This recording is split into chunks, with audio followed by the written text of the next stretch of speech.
আল্লাহ না করুন যদি রাতের মধ্যে তুমি কানের তার লাগায় ঘুমাও আর আল্লাহ আজরাইলকে পাঠায় দেন, আজরাইল এসে যদি দেখে তোমার কানের তার কানের মধ্যে লাগানো, আর ওই সময় যদি আল্লাহ না করুন আল্লাহর অর্ডারে যদি রুহটা নিয়ে চলিয়া যায়, ওরে সকালবেলা মা ডাইকে দেখবে তোর কানের মধ্যে কানের তার। এবার মা যদিও কান্না করবে কিন্তু মনে দুঃখ, আমার পেটে কি এত চরিত্রহীন সন্তান আমি পেটে ধারণ করেছিলাম যে আমার বাচ্চাটা আমার সন্তানটা গানের তার লাগাইয়া সারা রাত গান শুনতো, আর এর মধ্যে আজরাইল এসে জীবনটা নিবে। কিসের বাহাদুরি করো রে যুবক। আজকে তুমি যাদের পেছনে দৌড়াও, মরিয়া গেলে মা কাঁদবে, বাবা কাঁদবে, টেলিফোন করবে ইমাম সাহেব আমার সন্তানটাকে জানাজা না দিয়ে কোথাও যাবেন না। এই যুবক তাকায় তাকায় তুমি তখন অস্থির হয়ে যাবা, তুমি কথা বলতে পারবা না। আমার মাওলা কুদরতের দ্বারা দেখায় দিবি, দেখ আমার হাতের ঘড়িটা আর একজনের হাতে দিয়া বলবে ঘড়িটা হাফিজের ঘড়ি না আমার ঘড়ি। তোমার গায়ের গেঞ্জিটা বেলেট দিয়া কেটে কেটে রেখে দিবে রে বাবা। তোমারে খাটের থেকে নামাইয়া বলবে বাহিরে একটা পলিথিন কাগজে পেঁচাইয়া রাখো। বাবায় কাঁদবে আর বলবে বাজারে গিয়া কেউ সাদা কাপড় কিনে আনো। কাউকে বলবে বাঁশবাগানে কবর খনন করো, কাউকে বলবে তাড়াতাড়ি গরম পানি কর চিরবিদায়ের গোসলের জন্য। তোমারে ঘর থেকে টেনে টেনে নামাইবে রে যুবক, তোমারে গোসল করাইয়া কাপড় পরাইয়া খাটে উঠাইয়া যখন জানাজার প্যান্ডেলে নিবে, জানালা দিয়া মা কাঁদবে আর বলবে আমার বাবা কি কই দাও। আমার বাবা আমাকে মা বলিয়া যখন ডাক দিত কলিজা ঠান্ডা হয়ে যাইত। একবার শেষবারে আমার চেহারাটা দেখাও, আমার সন্তানের চেহারাটা এক নজর দেখি। মা কান্না করে বেহুশ হয়ে যাবে, তোমাকে নিয়ে জানাজার ময়দানে রাখবে, জানাজা পড়ায় মাটি দিয়া বিদায় হয়ে যাবে। ওই কবরে এখন বাতি নাই, সাথী নাই, কেউ নাই, তুমি আমি একা। দুজন ফেরেশতা প্রশ্ন করার জন্য আসবে, তুমি তো নামাজ ছাড়া যদি কবরে যাও, দাড়িবিহীন যদি কবরে যাও, রহমতের নবী বলেন আমার আল্লাহ রাগ হয়ে যাবেন। আল্লাহ কুদরতের আওয়াজ দিয়ে বলবেন কবরের ফেরেশতা এই নাফরমানের দুনিয়াতে বহু নিয়ামত দিলাম, এরপর আমার হুকুম মানে নাই, নামাজ নাই, দাড়ি নাই, টুপি নাই, নবীর সুন্নাত মানে নাই, আর সুযোগ দেওয়া হবে না। কবরের ভেতরে জাহান্নামের আগুন। আল্লাহ পাক রাগান্বিত হয়ে বলবে কবরের মাটি এই গুনাহগার নাফরমানকে দুই দিক থেকে জোরে জোরে চাপ দাও। এত জোরে চাপ দিবে পাজরের হাত চুরমার হয়ে যাবে। ও আমার যুবক বাবারা, পায়ে হাত রেখে বলছি এখনো গুনাহ ছাড়ো। দুই ফোঁটা চোখের পানি ছেড়ে আমার আল্লাহকে ডাকো আর ক্ষমা চাও। গর্বসূরত आदमी इंसाफ दे अहमद अबू जहलो हान के साफ दे आदमीरा आदमीयत लाजिमास उदरा अगर पूना बाशुद ही जमास आदमीयत लहमो शहमो पुश्ते नीस आदमीयत जुजरे जाए दोस्ते नीस। 13 বছর বয়ান শুনিয়াও কালেমা পড়ে না আবু জাহাল। দেখতে মানুষের মতো কিন্তু ভেতরটা পশুর থেকেও খারাপ। হাতের মুষ্টির মধ্যে পাথর নিয়ে কয় আব্দুল্লাহর সন্তান যদি বলতে পারো আমার হাতের মুষ্টির মধ্যে কি আছে আমি এখন কালেমা পড়ব। রহমতের নবী বলেন আমি বলতে জানি না। কেন জানো না? বলে আমি গাইবের মালিক না। গাইবের মালিককে ভালো করে মনে রাখবেন। আল্লাহ কয়জন? আল্লাহর মতো আরো একজন আছে। আল্লাহর ক্ষমতার মতো কারো ক্ষমতা আছে? আল্লাহর সহযোগিতায় কেউ আছে? আল্লাহর গুণের মতো কারো গুণ আছে? যদি বলেন আছে তাহলে বোঝা গেল আল্লাহ যে এক, এই কথাটা সহি না।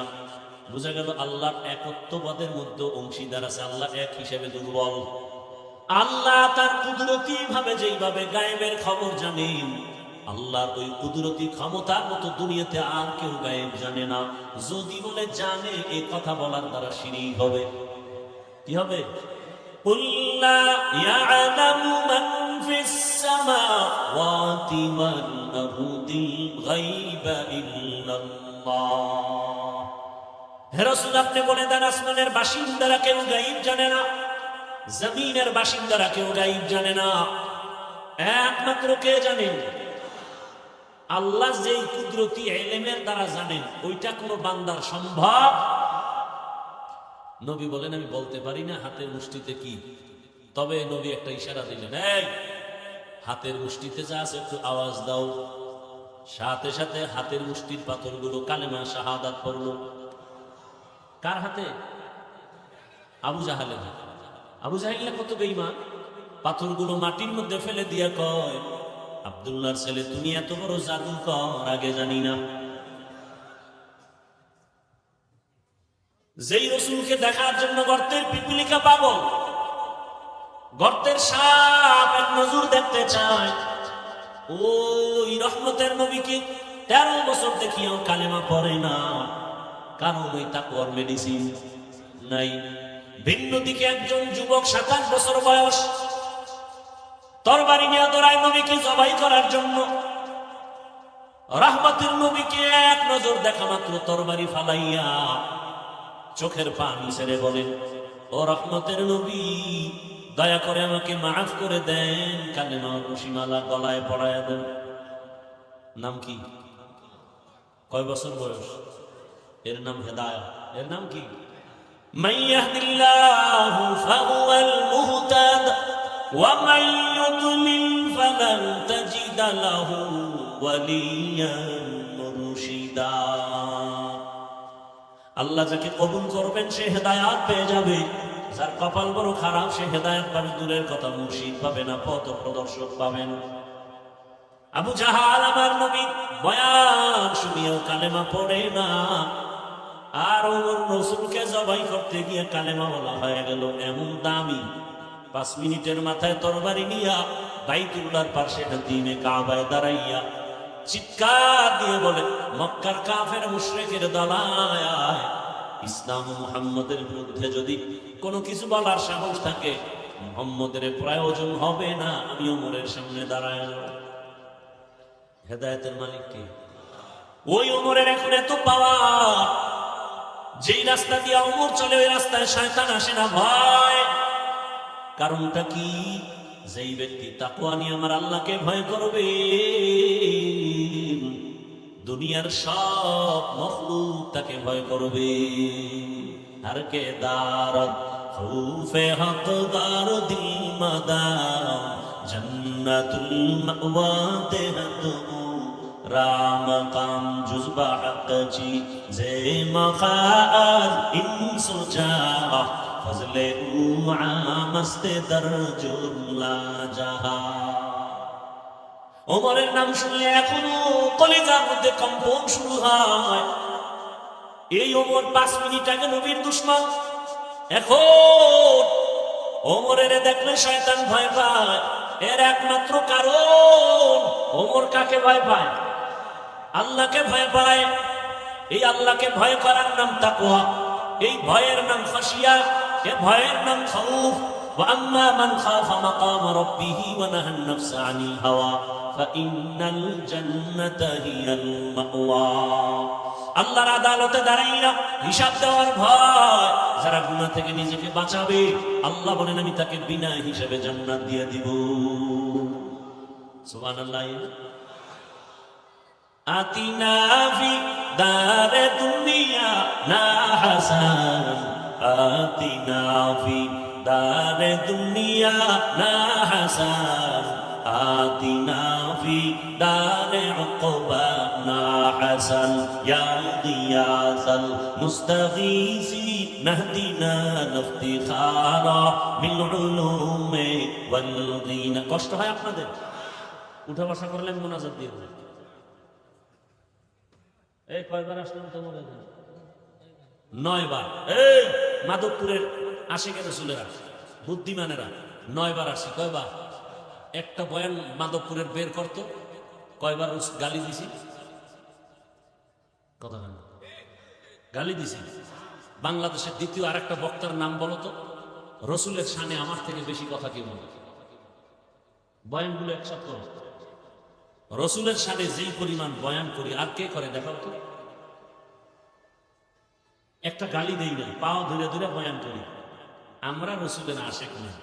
আর তুমি গাঁজা খাইয়ে রসুলের আশেক, তুমি সুদের টাকায় ব্যবসা করে রসুলের আশেক। তুমি ইচ্ছা রকম গালাগালি করবা মাইকে আর বলবা রসুলের আসে, তো ভণ্ড কারা? গালি দাও, ওই ওয়াজে বাধা নাই। আমরা মানুষের পাও ধইরা রসুলের সুন্নতের বয়ান করি, আমগো ওয়াজে বাধা নাই। দেও না, গিরা গুলা ছুটায় ফেলাম, দে পারলে বাধা। সাহস থাকলে আনা সামনে। বাংলাদেশে পিওর রসুলের আশেক থাকলে আলহামদুলিল্লাহ আমরা দাড়িওয়ালা টুপিওয়ালা নামাজিরা, আমরা কোনোদিন কাউকে একটা গালি দিই না। দুই একটা কথা অজান্তে মানুষ হিসাবে ভুল হলে বারবার ক্ষমা চাই। টুপি পরে না মানুষ, তাদের নিয়ে ফিকির নেই, পাঁচকল্লি পড়ছি কেন এ নিয়ে অ্যালার্জি। কত মানুষ নামাজ পড়ে না, এ নিয়ে কোনো চিন্তা ফিকির নাই, এদের পিছনে সময় দেয় না, এদের বুঝায় না। আমরা নামাজ পড়ি, বুকে হাত বাঁধি না কেন, এ নিয়ে অ্যালার্জি আছে না? ফের কার কোনো শেষ নাই। আল্লাহ হেদায়াত দান করুন। কে লোকগুলোরে গরু খাওয়াবা? হ্যাঁ, কি খাওয়ার লোভে আসছে? তো খাওয়ান না দিলে লোক হয় না? রসুলের মোহাব্বতের ময়দানে খাওয়ান ছাড়া লোক থাকবে, না খেয়ে থাকবে। এটাই হকের পরিচয়। খাওয়ানোর লোভে রসুলের আশেককে দমা রাখা যায় না। এরা খানা চায় না, টাকা চায় না, এরা হকের উপরে রসুলের আদর্শ নিয়ে বাঁচতে চায়। মানুষ আসবে দিলের মোহাব্বতে। এই তবারকের পোটলার লোক দেখাতে হবে কেন? কি উজানি যাও, উজানি দুনিয়া দরবার গুরু, এহেনে যাও, হেনে যাও, কক্সবাজার যাও, উজানি যাও, গিয়ে দেখবা হাজার হাজার মানুষ। প্রথম দিন গ্রামের লোকেরা খাওয়া, স্টেজে বলা হয় এই বয়ান শেষ, মোনাজাত, এখন কারা নেবেন?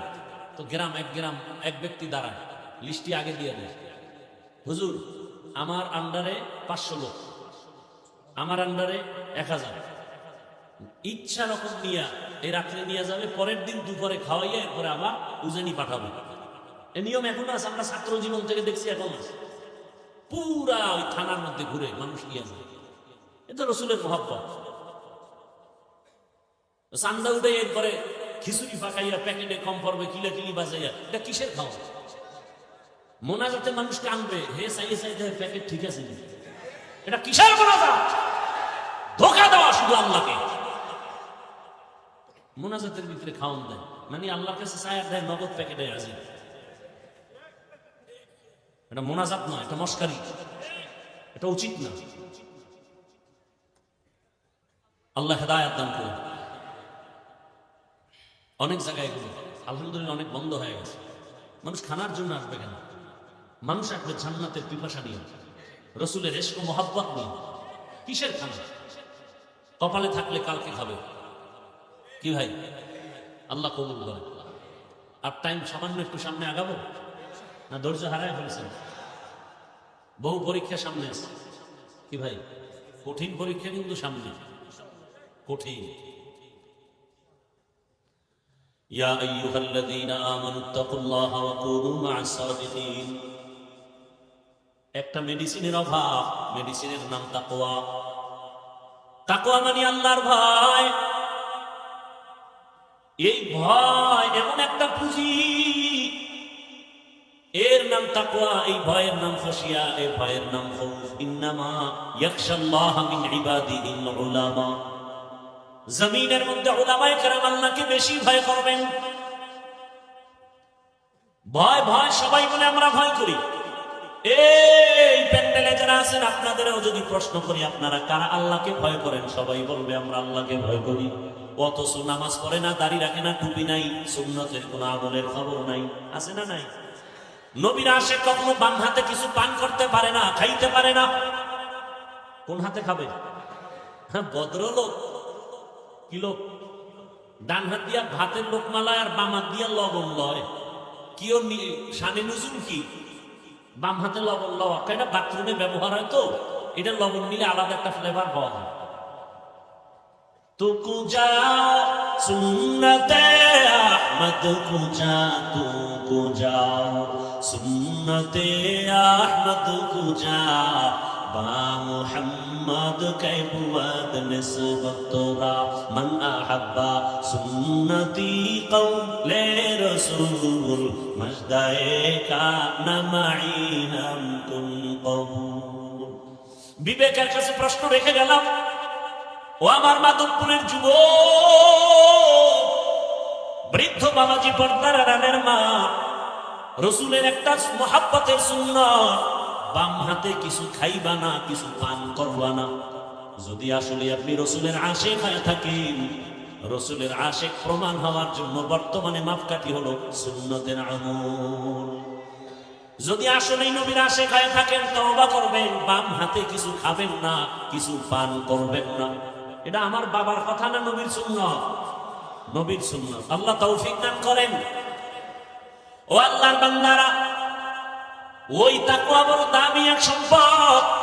এই তাকওয়া অর্জন করার একমাত্র জায়গা হলো ক্বালান নবী সাল্লাল্লাহু আলাইহি ওয়া আলিহি ওয়াসাল্লাম, লিকুল্লি শাইইন মা'দিনুন ওয়া মা'দিনুত তাকওয়া কুলুবুল আরিফিন। ভালো জিনিস রাখার গোডাউন আছে, তাকওয়ার গোডাউন হলো একমাত্র আল্লাহর প্রিয় বান্দা আহলুল্লাহ, ওলিয়া উলিয়াদের কলব। এদের সাথে সম্পর্ক লাগাও, দেখবা তোমার ভেতরে তাকওয়া চলে আসবে, আল্লাহর ভয়। এর একটা সন্তান মা বাবাকে ভয় পাওয়ার কারণে মা বাবার সামনে অন্যায় করে না। একটা ছাত্র শিক্ষকের ভয় করার কারণে শিক্ষকের সামনে অন্যায় করে না। ঠিক এই দুনিয়াতে যেই মানুষ আসলেই আমার আল্লাহকে ভয় করবে, গলায় ছুরি লাগাবে, দাড়ির মধ্যে অস্ত্র লাগাবে না। আরে নবীর উম্মতের দল, ভালো করে বুঝে নবীজির মুহাব্বত অন্তরে জমা করিয়া আল্লাহ ওয়ালাদের নজর লাগায় দেন। ওলিয়া উলিয়ার সুহবত আর নেক নজর লাগলে ভেতরে তাকওয়া চলে আসবে। এটাকে বাংলায় একটা প্রবাদ বলে, সৎসঙ্গে স্বর্গবাস, অসৎসঙ্গে সর্বনাশ। বাসে লেখা আছে ধূমপান নিষেধ, আছে না? কেউ করে করে না? ড্রাইভার করে, হেল্পার করে, কন্ট্রাক্টর করে। আমি টুপিওয়ালা যদি কই বন্ধ করো, ধোঁয়াটা আমার দিকে মারে, আর বলে আমার বাবার টাকায় পায়খানা খাই, তোমার সমস্যা কি? এরকম বিড়ি খোর আছে না? দুনিয়াতে যদি কোনো ফাও আকাম থাকে, এটা হলো বিড়িটা না। আরো কিছু আকাম আছে, এটা লাভ আছে, যেমন মদ পান করলে একটা লাভ আছে না? কথা বলেন, আল্লাহ আছে, আপনি না কোন কেন? কোরআন শরীফে আল্লাহ স্পষ্ট বলছেন, মদ পান করলে কি আছে? লাভ আছে, সাময়িক লাভ আছে। কোরআনের আয়াত আন্দাজি বুঝেন আর না বুঝেন ইনসাফ দেন কেন? কোরআনের আয়াত আপনি অস্বীকার করলে তো ঈমান চলে যাবে। আল্লাহ নিজে বলতেছেন মদের মধ্যে কি আছে? হালকা লাভ আছে, প্রাথমিক ফায়দা, এনার্জি বাড়ে, মজা আছে। এজন্য তো লঙ্গি আউলা জৌলা করে বউরে মা কয়ে ডাকবে, ঠিক না? নাকি আপনাদের এলাকায় মদ পান করে কেউ জিকির টিকির করে? হ্যাঁ, এরপর স্লোগান দেয় গোটা দেশের মালিক এখন আমি। বউ গায়ে ঘরে তো চাল নাই, কত বোতলের দোষ, আমার কি? এটার একটা লাভ আছে। বিড়ি টানলে লাভ কি? চেহারা সুন্দর, ঠোঁটগুলো গোলাপের পাপড়ির মতো লাল হয়। এই বিড়ি করে আয়নার সামনে তাকাও তো, ঠোঁটগুলো কি লাল? কি ওদের কলিজা আরো কালো, ওদের কলিজা আরো কালো। যারা শয়তানে ধরে কামথিয়া বিড়ি ধরে, আল্লাহ হেদায়েত দান করুন। দেখেন না, ওজের আগেও বিড়ি, মোনাজাতের পরেও বিড়ি। মোনাজাতে বিড়ি চাইছে, ওটা টানতে টানতে বাড়ি যায়। অজে আসলে অনেক দেখেন না, বেলুন, প্লাস্টিকের মাছ, এটি অজের দোকান দেয়, এটি দেয় কেন? বাইরে হোমাল কিনে নেবে। কোরআনের বাগানের অজে নিয়ে আসবে, আতর টুপি, এগুলো মানুষ নিয়ে যাবে, তসবি নিয়ে আসবে, কোরআন নিয়ে আসবে, কিতাব নিয়ে আসবে, পাগড়ি নিয়ে আসবে। এই খেলনা মেলনা আনো, এরপরে লেডিস জন্ডি সব মাইনাস প্লাস হয় না। তাহলে অজের বরকত করি, এটা বলেও না। আমি বলি তো এখন ঠিক আছে, অন্য বক্তায় বললে তো পরের বছর দাওয়াত বাদ, মানে হুজুরের অভাব নাই, এর বাদ দাও। আবার কি এটা কে দিছে? কে পাইছে? তুমি জানো না আমি মোনাজাত দিয়ে দিই বয়ানের শেষে? তাহলে মোনাজাত অন্য কেউ দাও, আমি উঠাবো না। মোনাজাত নষ্ট করতে দিব, ওদিকে ঢুকলেই মোনাজাত শেষ, তাহলে আমি মোনাজাত দিব না। মোনাজাত আরেকজনকে দিয়ে দেওয়া, আমি কালেকশন করে দেবো। সোজা কথা, কি করবো বলো? ডিস্টার্ব করার দরকার আছে? আল্লাহ যা দিবে এর উপরে শুকর আদায় করবে। আমাকে হাতিয়ে দিয়ে জীবনে কমিটি মন করতে পারবে না, আর কমিটি মাঠে কালেকশন করেও জীবনে কেউ খুশি করতে পারবে না। যদি 5 লাখ হয়েছে, কইবে যে আরেকটু ধাক্কা দিলে মনে হয় আরো 6 লাখ। 13 লাখ হইলে আরেকটু, বোঝেন না কথা? এই জন্য কালেকশন আল্লাহ দাওয়াতি নিতে চাই, বরকত টরকত সব যাইতে গেছে। কারণ কালেকশনে ঢুকলে কোরআন মাথায় লইয়ে যদি ওয়াদা করে একটা লোক ঠিক মতো থাকতো না, সব উঠে দেবো। কারণ বয়ান হয়ে গেছে, আমি কিসের কালেকশন। হ্যাঁ, যদি বলতা, আমার আগে বলতা, আমি বয়ান শুরু করার আগে তো অনেক জায়গায় রুমাল চাইলে দিই, তাই না? তুমি জানো না, তুমি আগে দিতা, আবার আমার মর্জি মতো। আমি একদিন বুঝাইতেছি কি আমার মর্জির বাইরে না, আমি বুঝাইতেছি মোনাজাতের বরকত নষ্ট করা যাবে না। বয়ান করতে করতে একটা মানুষের দিলের হালাত পরিবর্তন, ওই সময় দোয়া করলে চোখে পানি আসে, ফট করে এই সময় যদি টাহা দাও মোনাজাতের গোষ্ঠী শেষ। ওই যে একটু আগে কি বুঝাইলাম, একটু আগে না বুঝাইলাম, মোনাজাতের মধ্যে খাওয়ান দেয়, তো এইটার মধ্যে পার্থক্য কি? হাসিল্লা আকুশিল্লা শখ থাকবে আবার।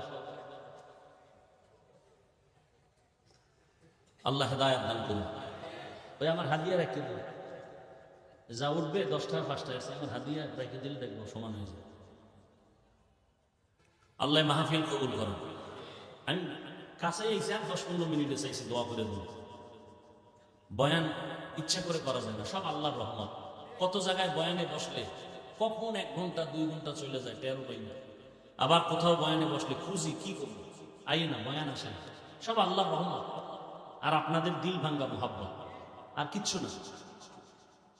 কত দিলের দরদ নিয়ে বসি। একটা লোক যদি বলতো হাফিজ ভাই পাও ধরলে আমি দাঁড়িয়ে রাখবো, আমার 200 হাত লম্বা একটা তার দিয়ে মাইক্রোফোন লাগাই দাও, আমি নাইমে সবার পাও ধরি আর হাইটে হাইটে বয়ান করব। মানুষকে বুঝাই আমি কি চাই। আমি এখানে বলছি না হুজুর বানাইতে ওয়াজ করতে আসি না, কারণ হুজুর বানানোর ওয়াজ করার আলেম আলহামদুলিল্লাহ অভাব নাই। ইভেন আমার দেশে আলেম ওলামা পীর মাশায়েখ অভাব নাই। আমি একটু আলাদা আঙ্গিকে বয়ান করি যে আমার দেশের আদর্শবান ডাক্তারের অভাব, ইঞ্জিনিয়ারের অভাব, প্রফেসরের অভাব, আদর্শবান ওসি ডিসি এসপির অভাব।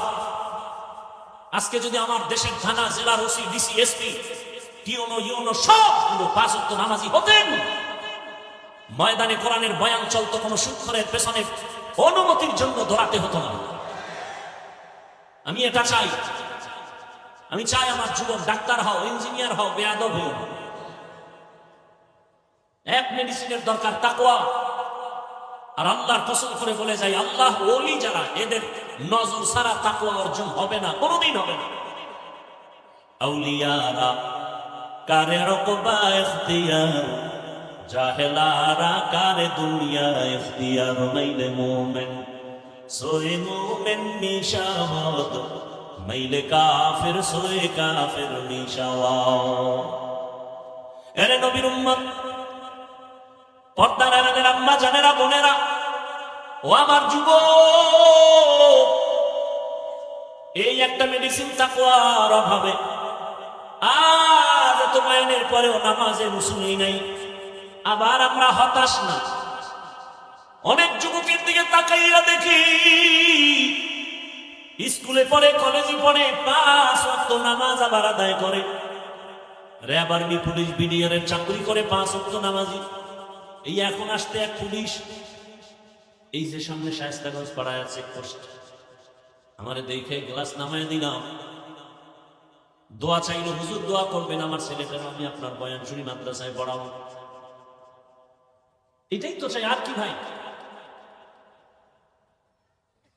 ভাইরা আমার, কত ডাক্তার, কত প্রফেসর, ইঞ্জিনিয়ার 5 ওয়াক্ত নামাজ আদায় করে, অভাব নাই।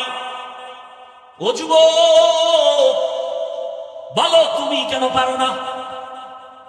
তুমি জবাব দিতে পারবা না, আমি দিয়া যাই, তুমি লিখে রাখো। জীবনে সফল যদি হতেই চাও, সম্মান চাও, ওই এক যুবক যে টাকা চায় না, বরং টাকা তার পেছনে দৌড়ায়, আর তুমি মোবাইল এমবি করার জন্য 500 টাকার জন্য কত নিচে নাও। একজন ব্যক্তি ডাক্তার জাকির নায়েক, গোটা দুনিয়ার মানুষ তার জন্য পাগল, তাকে চিনে জানে, অথচ সে বড় কোনো মুফতি মুহাদ্দিস না, হোমিওপ্যাথিক ডাক্তার। টাকার গরমে চিনে না, ক্ষমতার গরমে না, সুন্দর চরিত্র, নৈতিক আদর্শের কারণে চিনে। ও আমার যুবক বাবারা, তোমার কি মনটা চায় না তুমি একজন সম্মানের ব্যক্তি হইয়া সুনামের সাথে কবরে যায় অমর হয়ে থাকবা? কবি নজরুলের ঘটনা পড়ো, কত গুণগান গাও। তোমাকে কে বাধা দিল? হ্যাঁ, একটু শয়তানের ধোকায় পড়ে তুমি পার্কে গেছো, শয়তানের ধোকায় পড়ে রাতে মোবাইলে গুনাহ দেখছো, এখনো কি তওবা করা যায় না? এখনো কি গুনাহ থেকে ফিরা যায় না? মনে মনে ভাবতেছো হাফিজ ভাই ফিরবো, তবে আশা এখনো পূরণ হয় নাই। কি তোমার আশা? আর কতদিন পার্কে পার্কে ঘুরলে তোমার আশা পূরণ হবে বলো? কত রাত মোবাইলে গুনাহ দেখলে আশা পূরণ হবে বলো? আর কতবার দাড়ি কাটলে আশা পূরণ হবে বলো? নামাজ ছাড়লে আশা পূরণ হবে বলো? এবং এটাও বলো তোমার হায়াতের বাকি আছে আর কয়দিন? পানির নিচে যুবকের লাশ, ঘুমের বিছানায় যুবকের লাশ, গাড়ির নিচে যুবকের লাশ। অনুরোধ, পায়ে হাত রেখে বলি রে বাবা, বাহাদুরি করিও না, যতই মাস্তানি ভাব দেখাও না কেন, ভালো করে বড় অক্ষরে লেখা ঘরের দরজায় বাধাই করো আমার কথাগুলো। যত বড় মাস্তান দাবি করো, ফেরাউনের থেকে বড় মাস্তান হতে পারবা না, নমরুদের থেকে বড় হতে পারবা না, সাদ্দাদের থেকে বড় বাহাদুর হতে পারবা না, কারুনের থেকে বড় বাহাদুর হতে পারবা না, গাদ্দাফির থেকে বড় বাহাদুর হতে পারবা না, কোনদিন সাদ্দামের থেকে বড় বাহাদুর হতে পারবা না, আমেরিকার বুশের থেকে বড় বাহাদুর হতে পারবা না। ওদেরকে আমার আল্লাহ ধ্বংস করেছে। তোমার মতো বান্দাটাকে ধ্বংস করতে আমার আল্লাহর মতো সময় লাগবে না। এখনো সময় আছে, তওবা করো। মনে মনে আল্লাহকে বলো, হে আল্লাহ, আমার মতো যুবক যদি স্কুল কলেজে পড়ে নামাজ পড়ে আমি পারি না কেন? ও পর্দার আড়ালের আম্মা জানেরা, বোনেরা, আপনার মতো কত মা কত বোন এই এলাকায় এখনো আছে, 5 ওয়াক্ত নামাজ পড়ে, পর্দা করে, স্বামীর মান হেফাজত করে। আম্মা জানেরা, আপনারা কেন ভিন্ন পথে মার্কেটে দৌড়াইতেছেন? আব্বা জানদেরকেও বলবো, সন্তানের ভবিষ্যৎটা নিয়ে কি একটা মিনিট ভাবেন না? যদি আপনার আদর্শ ভালো হয়, সন্তান ভবিষ্যতে বন্ধুদের নিয়ে কত গর্ব করবে। জানুনি বন্ধুরা, আমার মা কত ভালো ছিল। আমার আম্মু জান আজান শুনলেই নামাজে দাঁড়ায় যাইতো। আমার আম্মু কোনোদিন মোবাইলে সময় নষ্ট করতো না। আমার আম্মু জান কোনোদিন মার্কেটে ঘুরতো না, বেগানার পেছনে ঘুরতো না। আমার আম্মু নামাজ রোজা ঠিক মতো আদায় করতো, তেলাওয়াত করতো। ও বাবা, আপনিও যদি ভালো আদর্শবান হয়ে যান, আপনার সন্তান গর্ব করবে আর বলবে, আমার আব্বু জানকে দেখছি কোনোদিন মায়ের সাথে খারাপ আচরণ করে নাই। আমার বাবা আজান হলে মসজিদে চলে যাইতো, আমার বাবা কোনোদিন কারোর সাথে তর্কে জড়ায় নাই। আমার বাবা এত আদর্শবান, মোবাইলে সময় নষ্ট করে নাই, বেগানার পেছনে ঘুরে নাই। আপনার সন্তান গর্ব করবে আর কলিজা ভরে দোয়া করবে। আর যদি আপনাদের আদর্শ খারাপ হয়, সন্তান পেছনে পেছনে ধিক্কার জানাবে আর বলবে, আমি কেমনে ভালো হব? আমার মায়ের চরিত্র ভালো না, আমার বাবার আদর্শ ভালো না, আমার মা মার্কেটে ঘুরে ঘুরে সময় নষ্ট করত, আমার মা মোবাইলে সময় নষ্ট করত, বেগানা পুরুষের পেছনে দৌড়াতো। আমার বাবা মাকে ভালো জানতো না, অন্য বেগানার পেছনে দৌড়াতো, মোবাইলে সময় নষ্ট করত, নামাজ রোজার ধার ধারতো না। সন্তান মনে মনে ধিক্কার জানাবে। ও মা বাবারা, আপনাদের অন্তরে কিন্তু দাগ কাটে না যে সন্তানের কাছে যেন আপনি লজ্জিত পাত্র হয়ে না যান। এখনো সময় আছে, তওবা করেন। আর নামাজ ছাড়বেন না, বেপরদায় চলবেন না। ও মা, আল্লাহর কাছে তওবা করে সন্তানটাকে আদর্শওয়ালা বানায় যাবেন। সন্তান আদর্শ ডাক্তার হবে, মা বাবার দোয়া নিয়ে চলবে, শিক্ষকের দোয়া নিয়ে চলবে, ওলামায়ে কেরামের দোয়া নিয়ে নবীর আদর্শে চলবে। ডাক্তার হইয়া রোগী দেখবে, আজান হলে মসজিদে চলে যাবে, নামাজ আদায় করে আবার মা বাবার জন্য তেলাওয়াত করে দোয়া করবে। ও যুবক বাবা, তুমিও তওবা করে নাও। জীবনে তো গুনার পথে কম দৌড়াও নাই রে বাবা। আল্লাহ না করুন যদি রাতের মধ্যে তুমি গানের তার লাগায় ঘুমাও, আর আল্লাহ আজরাইলকে পাঠায় দেন, আজরাইল এসে যদি দেখে তোমার গানের তার কানের মধ্যে লাগানো, আর ওই সময় যদি আল্লাহ না করুন আল্লাহর অর্ডারে যদি রুহটা নিয়ে চলিয়া যায়, ওরে সকালবেলা মা ডাইকে দেখবে তোর কানের মধ্যে গানের তার। এবার মা যদিও কান্না করবে, কিন্তু মনে দুঃখ, আমার পেটে কি এত চরিত্রহীন সন্তান আমি পেটে ধারণ করেছিলাম, যে আমার বাচ্চাটা, আমার সন্তানটা গানের তার লাগাইয়া সারা রাত গান শুনতো, আর এর মধ্যে আজরাইল এসে জীবনটা নিবে। কিসের বাহাদুরি করো রে যুবক? আজকে তুমি যাদের পেছনে দৌড়াও, মরিয়া গেলে মা কাঁদবে, বাবা কাঁদবে, টেলিফোন করবে, ইমাম সাহেব আমার সন্তানটাকে জানাজা না দিয়ে কোথাও যাবেন না। এই যুবক, তাকায় তাকায় তুমি তখন অস্থির হয়ে যাওয়া, তুমি কথা বলতে পারবা না। আমার মাওলা কুদরতের দ্বারা দেখায় দিবে, দেখ আমার হাতের ঘড়িটা আর একজনের হাতে দিয়া বলবে ঘড়িটা হাফিজের ঘড়ি না আমার ঘড়ি। তোমার গায়ের গেঞ্জিটা বেলেট দিয়া কেটে কেটে রেখে দিবে রে বাবা। তোমারে খাটের থেকে নামাইয়া বলবে বাহিরে একটা পলিথিন কাগজে পেঁচাইয়া রাখো। বাবা কাঁদবে আর বলবে বাজারে গিয়া কেউ সাদা কাপড় কিনে আনো। কাউকে বলবে বাঁশবাগানে কবর খনন করো, কাউকে বলবে তাড়াতাড়ি গরম পানি কর চিরবিদায়ের গোসলের জন্য। তোমারে ঘর থেকে টেনে টেনে নামাইবে রে যুবক। তোমারে গোসল করাইয়া কাপড় পরাইয়া খাটে উঠাইয়া যখন জানাজার প্যান্ডেলে নিবে, জানালা দিয়া মা কাঁদবে আর বলবে আমার বাবা কি কই দাও। আমার বাবা আমাকে মা বলিয়া যখন ডাক দিত কলিজা ঠান্ডা হয়ে যাইত। একবার শেষবারে আমার চেহারাটা দেখাও, আমার সন্তানের চেহারাটা এক নজর দেখি। মা কান্না করে বেহুশ হয়ে যাবে, তোমাকে নিয়ে জানাজার ময়দানে রাখবে। জানাজা পড়ায় মাটি দিয়া বিদায় হয়ে যাবে। ওই কবরে এখন বাতি নাই, সাথী নাই, কেউ নাই, তুমি আমি একা। দুজন ফেরেশতা প্রশ্ন করার জন্য আসবে, তুমি তো নামাজ ছাড়া যদি কবরে যাও, দাড়িবিহীন যদি কবরে যাও, রহমতের নবী বলেন আমার আল্লাহ রাগ হয়ে যাবেন। আল্লাহ কুদরতের আওয়াজ দিয়ে বলবেন কবরের ফেরেশতা, এই নাফরমানের দুনিয়াতে বহু নিয়ামত দিলাম, এরপর আমার হুকুম মানে নাই, নামাজ নাই, দাড়ি নাই, টুপি নাই, নবীর সুন্নাত মানে নাই, আর সুযোগ দেওয়া হবে না। কবরের ভেতরে জাহান্নামের আগুন। আল্লাহ পাক রাগান্বিত হয় বলবে কবরের মাটি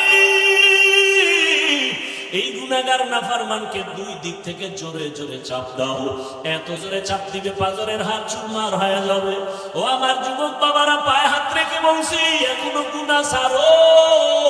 দুই মোড়া চোখের পানি ছেড়ে আমার আল্লাহকে ডাকো আর ক্ষমা চাও। মাথা নত করে আমার আল্লাহকে বলো হে দয়ার আল্লাহ, জীবনে তো গুনাহ কম করি না, আজকে থেকে তওবা করে ফেললাম। আর নামাজ ছাড়বো না, দাড়ি কাটবো না, বেপরদায় চলবো না, মা বাবাকে কষ্ট দিব না, উলামায়ে কেরামের দোয়া পরামর্শ নিয়ে নবীর আদর্শে চলবো। তওবা করো রে বাবা। একটা বেতের বাড়ি সইতে পারো না, মশার কামড় সহ্য করতে পারো না, ওই কবরে মাটির চাপ কেমন করে সহ্য করবা?